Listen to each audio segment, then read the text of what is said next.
Հաշվի առնելով, որ հայտնի միջադեպից հետո պատգամավորներից մեկը սկսել է Աստվածաշունչ ընթերցել եւ Սաղմոսներ անգիրանել, պարզապես հիշեցման կարգով Սաղմոս 36-ին թող ուշադրություն դարձնի, Եսայա 13-11-րդ կետին ուշադրություն դարձնի, շարունակի Աստվածաշնչյան ընթերցումները, դա հաստատ օգուտ կբերի ապաշխարելու եւ դժվարություններ չունենալու այդ պարզ հասարակ բառը ասելու ներողություն։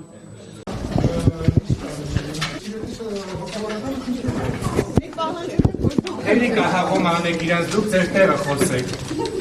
Ինչ ձայն լսում։ Ես եմ։ Դեմքդ տեսնում, գեղեցիկ դեմքդ։ Ասեք, ասեք, հաղում մի արեք։ Հաղում մի արեք, դուք ձեր տեղը խոսեք։